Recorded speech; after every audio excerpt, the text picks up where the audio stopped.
Most churches don't lose volunteers to a dramatic exit. They lose them to a slow fade. But lots of times, churches don't notice that there is a problem with volunteer burnout until the burnout has already happened. Today, we're talking about the warning signs that you can see before burnout catches up to your team. Today on the Church Revitalization Podcast. Hello, and welcome to the Church Revitalization Podcast, brought to you by the Malphurs Group team, where each week we tackle important, actionable topics to help churches thrive. And now, here's your hosts, Scott Ball and AJ Mathieu. Welcome to the Church Revitalization Podcast. My name is Scott Ball, and I am hosting solo today. And I'm not joined by my friend and co-host, AJ Mathieu. And I hope that's all right with you. Today I'm talking about something, though, that is near and dear to my heart, which is leadership issues and specifically volunteer management.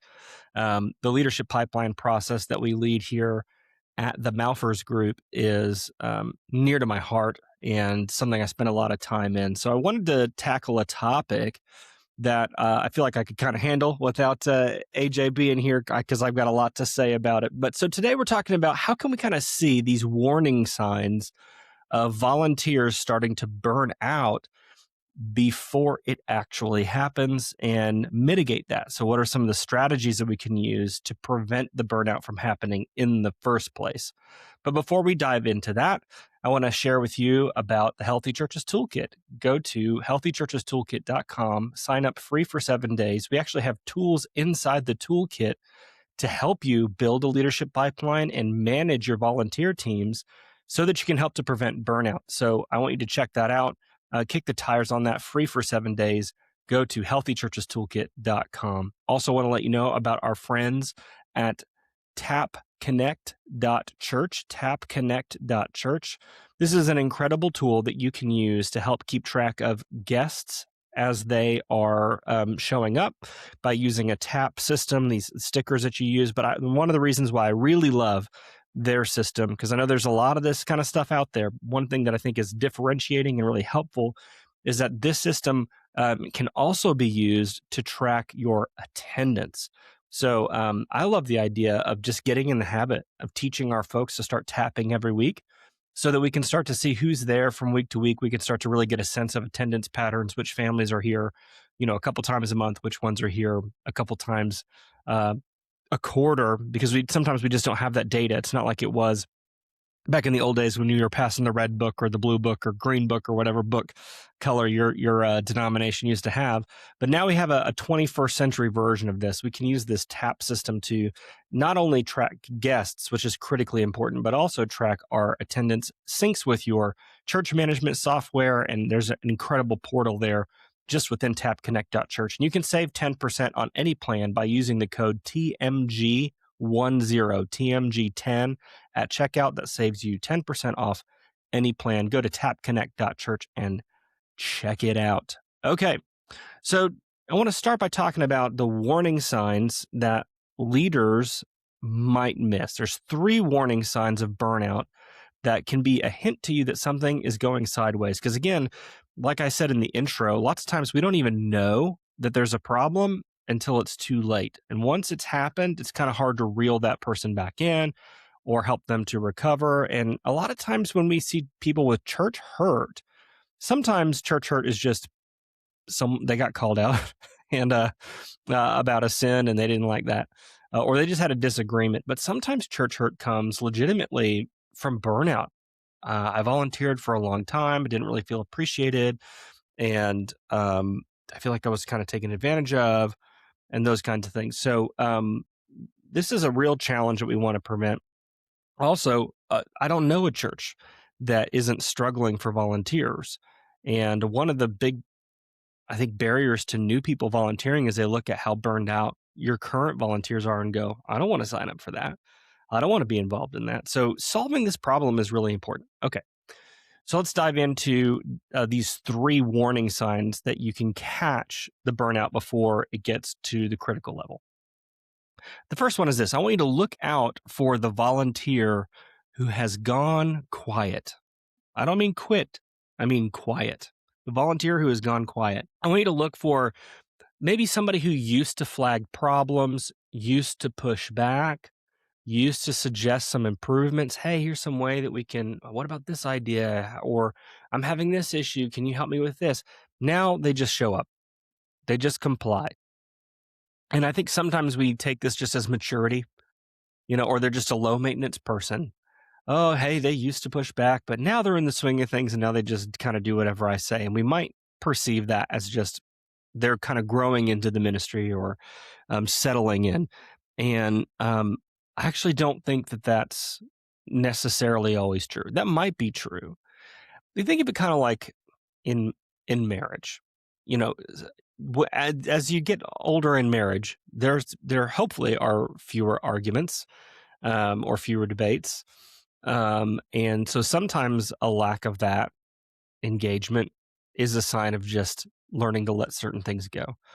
But disengaging or just not saying anything or not pushing back against one another at all on anything, that's not a sign of health. That's probably a sign of dysfunction in some way. And the same is true with a volunteer. So if you've got someone who used to be really vocal in the ministry and now they're not, it may be that they're maturing and they're just, picking battles or kind of submitting more to leadership. That may be true, but it may also be that they're burning out and they're like, it isn't even worth it. I made a commitment. I'm going to be here. I'm going to show up. And so that would be the first. These are warning signs. They're not definitive signs. So just look for that. Look for the person who used to engage a lot vocally in the ministry and now doesn't. Now, some people aren't vocal anyway. Some people, especially when you look at the disc, those who are on the S type, they're not going to push back anyway, maybe ever, because it's not in their temperament. So not every person who isn't pushing back ever is burning out. I'm not saying that. I'm actually kind of pushing on the contrast. Someone who was really vocal and now isn't anymore. That might be something worth investigating and checking in on them. All right, so that's number one. Number two, scope creep without conversation. Let me say that again. Scope creep without conversation. What do I mean by this? So it's not uncommon for us to have our volunteers who are most committed are also the ones who are doing the most. So by most committed, I mean they serve the most frequently. They're faithful, they show up. So then we just give them more things. We give them more responsibilities. We give them more roles. So you've got someone who is an elder and they are also a Sunday school teacher and they also, are an usher and they also, and we just kind of keep piling on.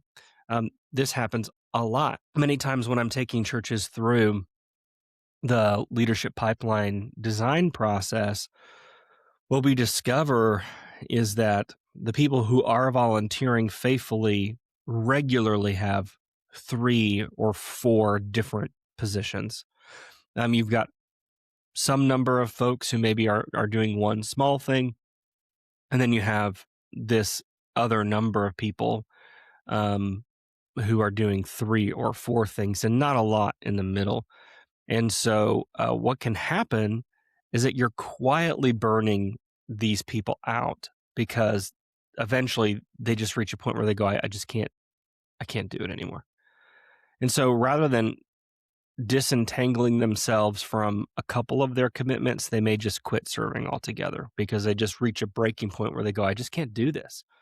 And then you feel like, well, I can't blame them. They've been doing 4 things for the last 10 years. And yeah, they probably do need a break. But now instead of scaling back slightly, they may totally quit, or maybe they scale back to the smallest level of engagement rather than their best level of engagement, meaning they're burned out. So they'll go, look, I'll keep being a greeter once a month, but I've got to take a break from everything else. Whereas if you had noticed this earlier and you could have worked with them, you would have rather them, if they're going to just do one thing, you'd rather them be the small group leader or the Sunday school teacher. They're whatever is the best that they have to contribute on a scaled back timeline, then just the lowest level of responsibility. This happens so often. In fact, this is maybe the most common thing that we see when it comes to volunteer burnout is, um, people start stacking these responsibilities because for whatever reason, they feel some sense of obligation or duty or responsibility or just a genuine love and affection for the church or for the pastor. So they just keep saying yes. But for a lot of people, there's a breaking point to that where they do go, I cannot take on one more thing. And then boom, then it is dramatic, not necessarily dramatic in a negative sense, like they're posting online about how terrible the church is or something like that, but or they leave the church entirely. But it's dramatic in the sense that they go, I need to massively scale back my commitment. And now you're really in the lurch. So we're going to talk about a solution to this in a minute or two, so don't worry about that. But what's the warning sign here? The warning sign is you need to pay attention to right now who is serving in more than two areas. Who in your church right now has 3 or 4 different roles that they are regularly playing?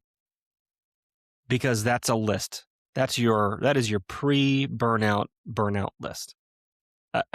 Different people have different levels of tolerance, I guess, how long they can sustain themselves in that space. But eventually everyone hits their limit and they go, I just can't. Maybe it's work. Maybe it's their kids enter a phase of life where they're way busier with school obligations, or it's their kids' last year in high school and they want to spend more time with them, or who knows? There could be any sort of trigger that finally puts them over the edge and they go, I just can't. But everybody has a limit. And so, you don't want to keep pushing those people till you find what that limit is, and then they disengage, maybe entirely. All right, so that's number 2. Number 1 was watch for people who were vocal and now they've gone quiet. Number 2 is look for the people who have quietly stacked 3, 4, 5 different volunteer responsibilities over time, and maybe you don't even realize how many different jobs they are carrying right now. That's your number 1 pre-burnout list, people who are most likely to burn out. Let's move on to number 3. Number 3 is people who withdraw from the community, not just ministry. So late stage burnout doesn't usually stay contained to the volunteer role. So when someone starts missing, someone who's always there on Sunday starts skipping Sunday. Someone who's always in their small group starts skipping small group. Maybe they're even still showing up for when they're scheduled for different things, because this is a warning sign. I mean, when the burnout has happened entirely, they're gone. But when we're still looking for a warning sign here. So when someone starts disengaging from community, they maybe haven't quit their volunteer role yet, but they're starting to withdraw. You can even see this sometimes with staff. When you see, but it's usually the spouse. If you see the spouse stops coming to church or stops coming every week, or the spouse stops volunteering of the staff person, that's a sign to you that there's some burnout happening. Something's gone critical. And you got to intervene like right away, really fast. And if you don't, you're probably going to lose that staff person, or something else terrible is going to happen there. So when you see someone starting to withdraw from community, they're not engaging in Sunday morning worship at the same rate. They're not engaging in their small group at the same rate. They're not showing up to events. Not that people have to be at everything all the time. I'm not suggesting that. But if they had been and now they're not, this is a problem. So this is kind of a play, I guess, on number 1. Number 1 is the people who were vocal, now they've gone quiet within their role. These are people who aren't just, maybe they weren't really vocal to begin with. They're just kind of withdrawing themselves from community, because what people are trying to do, subconsciously or consciously, is they're trying to recoup that time. They feel so burned out. They're like, I can't do everything. So they start cutting what they feel like they can without hurting your feelings. So I'm gonna take this Sunday off. I gotta recuperate. I'm gonna not go to my small group because I need Wednesday night free so that I can get things done in my life that I need to get done. I'm here 3 other nights of the week volunteering doing these things, but I need a night. So I'm gonna not do this. So when you see people doing that, it's them trying to, again, consciously or even subconsciously reclaim their own time. And that is a sign that they are burning out. So you want to be watching for that. People who are faithful volunteers who now are not attending like they used to. And rather than judge them and go, well, I guess they just don't care about the faith that much, or they're backsliding or whatever, dig into that and go, what's really going on? It could be a burnout issue, or there might be something else. There may be something else that's bothering them. But people who were previously engaged who start to disengage, something's going on. Um, and that's more deep, or I guess um, there's a deeper motivation there, I guess, than just I'm tired or I'm busy. There's something. They were busy before, and so now what's going on? Could be that they're burning out. That would be a huge reason. Or they may have some other relational reason or something else that's going on. In any case, you'd want to investigate that. So let me recap these warning signs, and then I want to give you some systems that can help you prevent these problems. But let me recap the warning signs first. The volunteer who was vocal, who's gone quiet. That's red flag number 1. Number 2, the volunteer who scope creep without conversation. I mean, they have added volunteer roles slowly over time. Now they're doing 3, 4, 5 things instead of 1 or 2 things. And that is just a recipe for eventually they're going to burn out. Or 3, they're withdrawing from community. Maybe they're still showing up to their commitments for volunteering, but the other optional things that they don't have to be at, they're not showing up to those things, or they're not showing up with the same frequency. So these warning signs exist because most churches don't have systems. They have just relationships, and relationships are good. They're critical, they're essential, but we need some good systems for making sure that we're preventing burnout. So let's talk about some preventative systems that actually can work to prevent burnout. The first one is this: a role clarity system. A role clarity system. We need to have, which is another way of just saying we really need clear position descriptions for each role. So what are the expectations for how often you would serve? Someone should not be having to serve every single week. When they're part of a volunteer team, we need a healthy rotation schedule, but give people information up front about how often they're going to need to be on the schedule.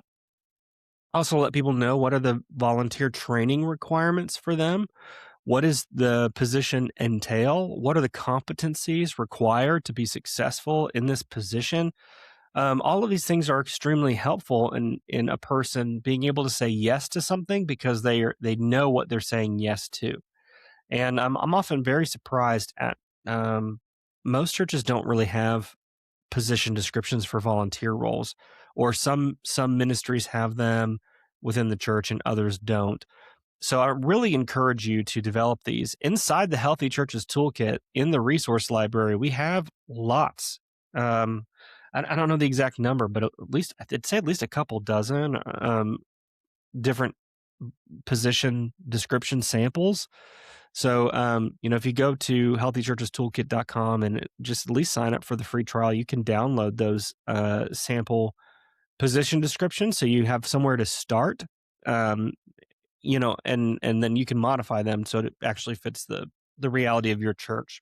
I'm not going to say we have something for every position that you have, but all the common things that churches often have, you're going to find a sample in there. So check that out. But the thing is that when roles become fuzzy, they start to expand. Like, oh, now I'm doing 2 things, 3 things, 4 things. We really want to be clear about what are people's roles. And it can help us then to, I don't know, let me save that for number 2. All right. So System number one, role clarity, which we can achieve through clear position descriptions. Number two, we need a coaching cadence. A coaching cadence. So I'm not just talking about tapping someone on the shoulder on Sunday and going, hey, how things going? I'm not talking about a random email that you send out every once in a while just to see how people are doing. I'm talking about a regular and intentional coaching cadence with our volunteers. In the leadership pipeline process, we recommend quarterly coaching with our volunteers. Not every volunteer, but like our frontline volunteers who are ushers and greeters, we're maybe not doing coaching with them. But anybody who's in a position, what we'd call a level 2 leadership position, where they're leading others in some way. So a small group leader or worship team member or a Sunday school teacher or a lead kids teacher. There's any number of positions that would kind of fall into that category or above. So we have other levels of leadership above that and those folks as well. We want to be checking in with them at least quarterly and having a coaching meeting with them. And part of that coaching meeting is checking in on how are they doing? How are they feeling? What is their spiritual life like? And so you could start to get some of that subjective information that would kind of indicate to you whether or not this person is on the verge of burnout or not. So having that coaching cadence can start to identify who's at risk. So why don't we do this with our frontline volunteers, the ushers and greeters and so on? The main reason is just time. It would take a lot more time to have those coaching meetings. But then the second reason is those are not the ones who are most likely going to burn out. People don't burn out because they're greeting on, twice a month or something. That's a pretty low commitment, easy thing to do. So, and if they did burn out from that, I don't mean to be cruel, but that's not the greatest loss to your church. If you lose a greeter, you can probably replace a greeter. And if that's the only thing they're doing, what happens though is if someone is a greeter and that's when it starts to become an issue. And we're catching them in the coaching in their position as the small group leader. So we're not coaching them in their position as the greeter, we're coaching them in their position as the small group leader. And this goes back to a principle I talked about earlier, which is people should only be serving in 2 areas, a maximum of 2 areas. And one reason for this is to prevent burnout. And then a secondary reason for this is to keep the coaching structure feasible. Because if I'm in 4 different areas, I have 4 different, and I've got like one area where it's frontline. So I've got 3 other areas where I would have a coach. That's 3 different people I've got to check in with regularly. And I'm not going to do that. That's going to make burnout worse. It's not going to fix anything. And so you've got to work people towards just a maximum of 2 things. One area that's frontline, and then another area where it's a higher level of responsibility. And then within that higher level responsibility role, they've got somebody that they report to who's checking in on them regularly. And in this coaching cadence, we would say at least quarterly. And then the higher up you go, those check-ins might become more frequent. So certainly people who are on staff should be checked in with more than quarterly, probably at least monthly, maybe weekly. And then there are other volunteer roles where maybe you would do a monthly coaching check-in rather than a quarterly one. So this is why the leadership pipeline process is so important, because we work out some of those details about what makes sense in your context. There's not a one-size-fits-all answer to developing this coaching cadence and what exactly that would look like. And that's why we work with churches one-on-one and help them build a custom leadership pipeline that fits their situation. But just as a general rule, and for the purposes of this podcast, the idea of having a coaching cadence, that can help us to notice burnout really early because we are intentionally asking people how they're doing. Which leads actually to the third system, which is have built-in off-ramps. Have built-in off-ramps. People don't want an unending, unclear commitment. People don't want to know how long am I volunteering for? Am I volunteering for forever? So as part of that coaching cadence, we teach churches to have an annual commitment renewal, so that it gives some sort of reliability to the church to know, okay, these are the folks who are going to recommit for next year, and we got them for the whole year.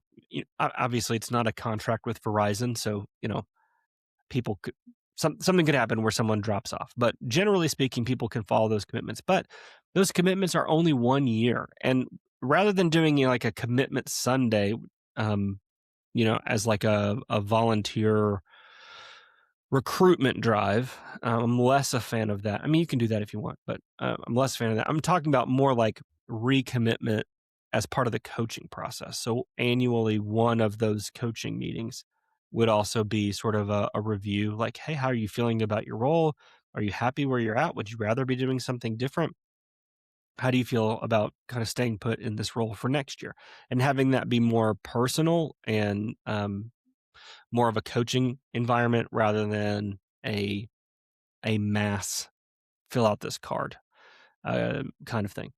So when people feel like, okay, I'm going to have an off ramp, like I've committed to this the year, but if something changes in my life, phase of life changes, I can have a no judgment off ramp and shift my role for a period of time. Then it makes it much easier to roll them back on later, because they know, I need to take this year off from this responsibility because my kid is graduating from high school this year. But after their kid graduates from high school, you can come back to them and say, hey, are you interested in kind of rolling back into this role? And they could more easily say yes to that because they know that they're only having to commit for 1 year at a time. So giving people those off ramps often increases people's loyalty and engagement. And it makes it much easier to recruit a volunteer when they know what their commitment length is. It's that idea of, if I volunteer in this ministry and that is a life sentence, that's a huge barrier to volunteer recruitment. So having those natural rhythms in place and having clear off ramps that aren't perceived by that individual as a failure is a massive win for your church. And I know that's counterintuitive, because you might think, if we give people off ramps, they will take them. Then what does that say about the culture of your leadership? It's not a good. That you're basically saying, I have to hold them hostage emotionally in order for them to want to stay in this role. And I would just challenge you and go, I don't think that's healthy. Don't think that's good. I don't think I'd want to volunteer in that environment. So any sort of process like that that's driven by fear is a good sign. It's not one that honors the Lord. So let me recap those systems. Number one, clear roles. So have position descriptions. Number two, coaching cadence. Be checking in with people intentionally, at least quarterly. And three, have rhythms, off-ramp rhythms, where you can go, okay, people commit for a certain designated period of time, and then they roll off. And that doesn't necessarily have to be 1 year. It depends on what the position is. An elder role or something like that might have a 3-year commitment or something like that. So different positions may require different commitments, but just as a general rule, having a clear system for that. What are those off ramps? So I guess I'll wrap up today by just asking, what are you modeling? What kind of leadership are you modeling? Are you overworking your folks? Are you not ever drawing boundaries? Are your most committed people running on empty, and you just don't want to acknowledge it because you're afraid that they will leave? This is not healthy. This is not good. And I want to just tell you, I think sometimes burnout happens in our churches because we're not trusting the Lord to provide the volunteers. I think we feel like, I got to burn out this volunteer because if they're not here, no one else will do it. And I just don't think that that's the case. And I suppose it could be true that you could go a season where you don't have enough volunteers. But the harvest is plentiful. The laborers are few. Pray ye therefore to the Lord of the harvest that he would send out laborers into the harvest. So I would ask you, are you pursuing the Lord and asking him to bring the right people into the right roles. And we don't want to lose the laborers, and we don't want to burn them out. And I know you don't want that either. So I hope that this episode today can help you to think through what are some warning signs you may have missed, and what are some systems you can build to prevent it. Want to remind you, go to healthychurchestoolkit.com, sign up free for 7 days. There's a ton of stuff in there that can help you build a leadership pipeline, manage your leadership pipeline, and prevent burnout. Also want to remind you about tapconnect.church. Go to tapconnect.church, use promo code TMG10 or TMG10 to sign up and leverage that system. That's a way to take some pressure off of your volunteers in that assimilation process, and connect with people and figure out who's new here and who can we engage in their gifting so that we prevent burnout on our team. So that's another great resource, tapconnect.church. Use TMG10 to save 10% off of any plan. Thanks so much for being with me today on the Church Revitalization Podcast. See you next time.